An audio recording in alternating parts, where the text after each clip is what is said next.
Galing ako dun sa bill station. Kinuha ko yung bill natin. Hindi ko alam anak kung paano natin ito babayaran.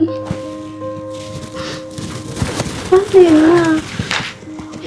Wala na tayong pambayad. Ba't pa kasi pumunta tayo sa ospital na?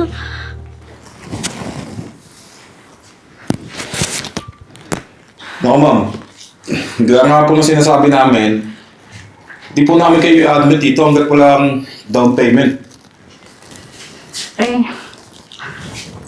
Nurse, parang awa niya na po. Hindi na po kasi makahinga yung anak ko eh. Kailangan niya po ng doktor. Bakit tingnan niyo na po agad? Parang awa niya na. Ma'am, yun po kasi yung policy ng hospital ma'am eh. Pasensya na po kayo, ako naman po yung mapapagalitan yan. Magbabayad naman po ako. Magbabayad ako. Wala akong pera sa ngayon pero mangungutang po ako para sa anak ko. Kung magbabayad po kayo, edi pumunta po kayo dun sa cashier, tapos pag may pambayad na po kayo, di asikasuhin po namin yung anak nyo. Kaya mo niya. Please naman po, pakiusap. Pakiuna naman po yung anak ko.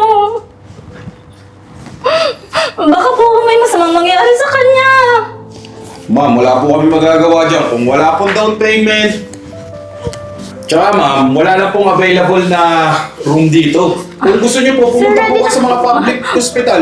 Parang awa niyo na po. Ay, Ready na po yung room na nakuha namin. opo, yung suite room po. Apo. Wala pong problema.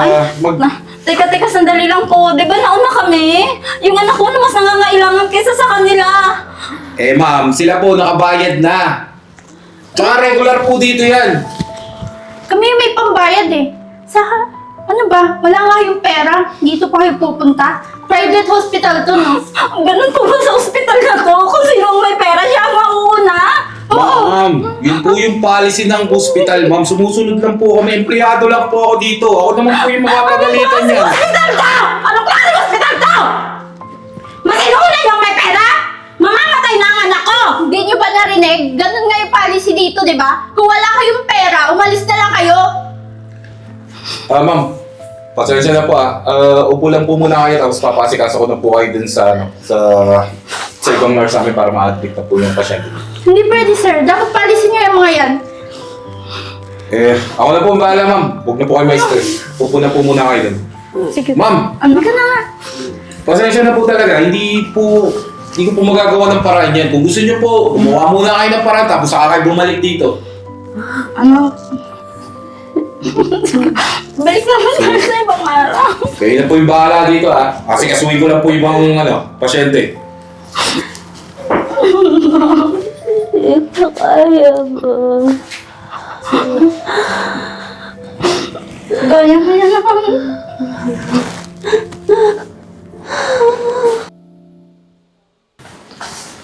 Ay, ma'am, buti na lang dito kayo. Pala, sabi ni Doc, kailangan daw po natin ng dugo para sa kapatid mo. Critical po kasi yung lagay lang ng kapatid mo eh. Ganun po ba? Ano pong kailangan gawin, nurse? Ano pong kailangan ihanda? Pera po ba or... Ang problema nga po ma'am, yung blood type po ng kapatid mo, medyo rare po kasi yung ganung type eh. Paano po yan? Maghahanap po ba tayo ng donor? Actually ma'am, nagtatanong naman po kami sa ibang mga ospital, kaya lang medyo matatagal eh. Kaso kailangan na po ng kapatid mo. Dok, kahit ano gagawin ko, kahit malaki yung bayad, magbabayad kami para sa kapatid ko. Gawin niyo lang po yung lahat. Ang gusto niyo po, magtanong-tanong din po kayo. Kasi sa tingin ko po, sa dami na ng ospital na pinagtanungan namin, wala po kami mahanap na ganun eh. Paano po yun? Wala po kaming malapit na kamag-anak eh. Naman problema kasi yung test result niyo po, hindi po kayo magkamatch ng kapatid mo. Dahan-dahan anak, dahan-dahan. Paano po? Una na po ako ha.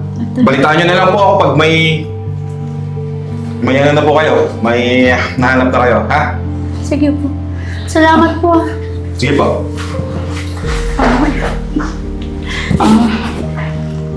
Miss, narinig ko yung pag-uusap ninyong Dok kanina.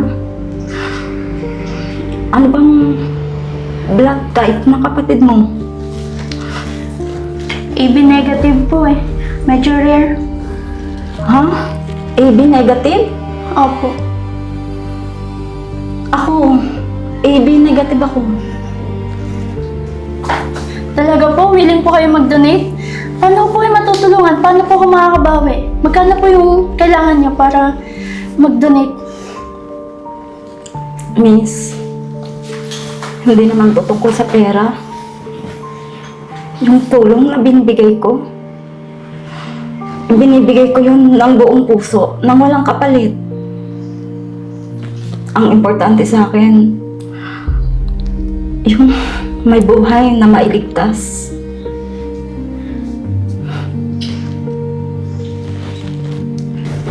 Talaga po, willing po kayo mag-donate para sa kapatid ko?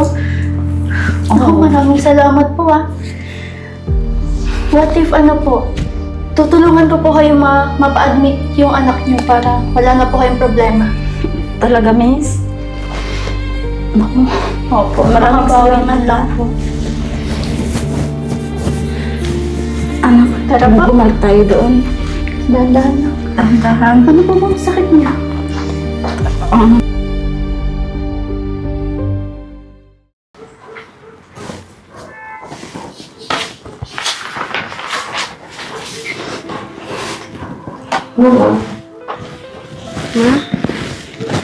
Anak, Saan galing?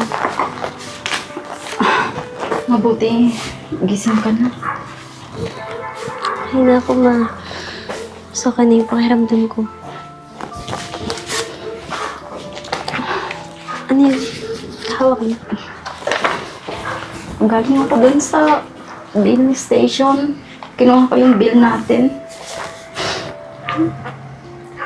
Hindi ko alam, anak, kung paano natin ito babayaran. Paano yun ma? Wala na tayong pambayad. Ba't pa kasi pumunta tayo sa ospital ma? Okay lang naman yung anak eh. Kaya ko yung gawa ng paraan. Ang importante, gumaling ka. Mailigtas natin yung buhay mo. Kasi ang pera, kikitain pa natin yan. Pero ang buhay mo, anak, iisa lang.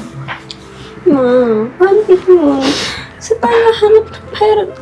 Dapat hindi na lang tayo pumunta sa ospital kasi kasalanan ko to eh. Hindi, anak. Wala kang Tayo kasalanan. ma. Wala kang kasalanan. Hindi ako nagkasakit. Hindi tayo pupunta dito. Hindi tayo babayad ma.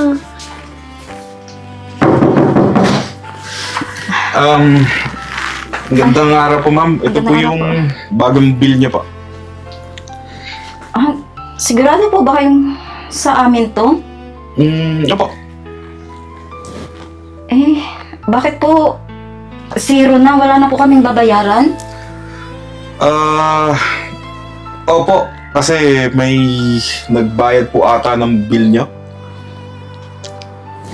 Sino nagbayad ng bill niya? May nagbayad daw ng bill natin. Sino po? Sino po kaya yun? Excuse po. Yes, ma'am. Ay, yung mag-ina po dun sa room 10, bayad na po ba yung bills nila? No, ma'am, yung tinulungan niyo po ba ma-admit dito? Opo. Tingin ko po, wala namang pambayad dyan, ma'am. Kasi, dapat nga po, hindi tatanggapin dito yung kundi lang po tinulungan yung makiusap dito. Ganun po ba? Paano po kaya mababayaran yung bills nila? Ako na lang po yung sasagot sa lahat ng hospital bills nila ngayon. Sigurado ka po ba, ma'am? Opo. Ganun po ba? Pwede naman po kayong dumiretso na sa cashier. Tapos, sabihin niyo lang po yung pangalan ng pasyente. Okay po. Sige po, ma'am. Salamat po ah. Sige po. Pasensya na, ma'am. Di ko po rin alam kasi pinadala lang po sa akin yan dito sa cashier namin. So, para po. Mauna na po ako. Salamat po. Salamat po ah.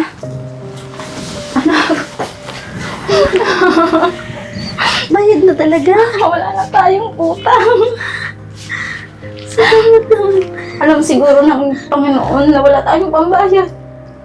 Naku, gusto namang may mabuting puso. Salamat naman sa kanya. Oo nga, anak eh. Napagpalain siya.